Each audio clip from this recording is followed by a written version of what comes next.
పోలీసులకు ఇచ్చిన సమాచారం మేరకు 14 రోజుల నేను సంక్రాంతికి వస్తున్నామన్న సినిమా చూసాము. ఆ తర్వాత పిల్లలని అమ్మమ్మ వాళ్ళ ఇంట్లో వదిలేశాను.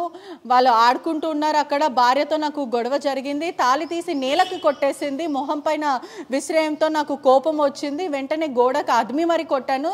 అక్కడనే అన్కాన్షియస్ అయ్యి కింద పడిపోయింది. కానీ చనిపోతుంది అనుకుని నేను అనుకోలేదు. క్షణికావేశంలో ఇది జరిగింది. అందుకే నేను ప్లాన్ చేశాను.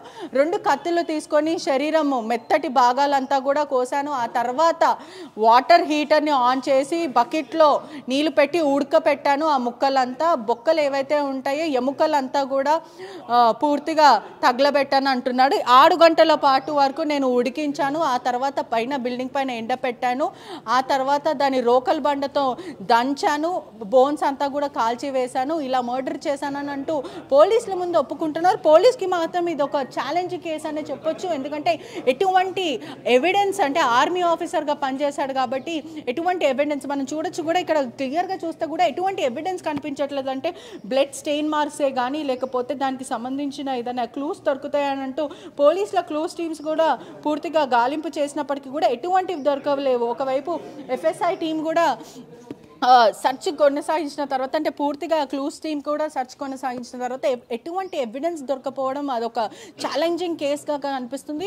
గురుమూర్తిని ఇప్పటికే పోలీసులు క్రాస్ క్వశ్చనింగ్ చేస్తున్నారు. రాచకొండ పోలీసులు ఈ కేసుని చాలా ప్రెస్టేజ్గా తీసుకున్నారు. ఇటువంటి క్రూరమైన మనుషులకి ఖచ్చితంగా భారీగా శిక్ష పడాలి, నిందితుడికి వెంటనే శిక్ష వేయాలంటూ పోలీసులు చెప్తున్నారు. కానీ ఈ కేసు చూసుకుంటే మాత్రం చాలా వెన్నులో వణుకు పుట్టేలాగా అనిపిస్తుంది. ఎందుకంటే సుమారుగా 13 సంవత్సరాలు భార్యతో కలిసి జీవించాడు. అటువంటిది సొంత భార్యని ఎంత దారుణానికి ఒడికట్టాడు అని అంటే చంపి ఎస్కేప్ అవ్వడానికి అట్లీస్ట్ తను హాస్పిటల్ తీసుకెళ్లడమో కానీ లేదంటే పోలీసుల దగ్గర లొంగిపోవడం కానీ ఇటువంటివి చేయకుండా ప్రెషర్ కుక్కర్లో మనిషిని ఉడకపెట్టి అంటే మెత్తటి భాగాలంతా కత్తితో కోసి అతి దారుణంగా అవి ఉడకపెట్టి మెత్తగైన తర్వాత దాన్ని ఎండబెట్టి ఆ తర్వాత దాన్ని దంచి రోకల్ బండలో చెరువులో కలిపేశాడు. అంటే ఇప్పుడు చెరువు అంతా కూడా గజ ఈతగాళ్లతోని పోలీసులు గాలింపు చేస్తున్నప్పటికీ కూడా మాధవి బాడీ పార్ట్స్ ఒక్కటి కూడా దొరకట్లేదు. అంటే ఈ కేసులో ఒక్క కీలకమైన ఎవిడెన్స్ కోసం పోలీసులు అయితే పూర్తిగా ఇన్వెస్టిగేషన్ చేస్తున్నారు. మరోవైపు గురుమూర్తి చెప్పింది కూడా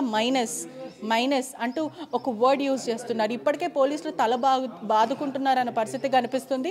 మైనస్ అనే వర్డ్ ఏంటి, అసలు ఈ మైనస్కి అర్థం ఏంటి అనేది పోలీసులు అయితే పూర్తిగా అడుగుతున్నారు. గురుమూర్తి మాత్రం పోలీసులనే బెదిరించే రేంజ్లో ఉన్నాడు. అంటే కోర్టులో చూసుకుందాం, నేను చంపిన విషయం నిజమే, నేనే చంపాను, కానీ ఆధారాలు ఏంటి అంటూ అతను ప్రశ్నిస్తున్నారు. పోలీస్కి ఇది ఒక ఛాలెంజ్ కేసు లాగా అయితే క్లియర్గా కనిపిస్తుంది.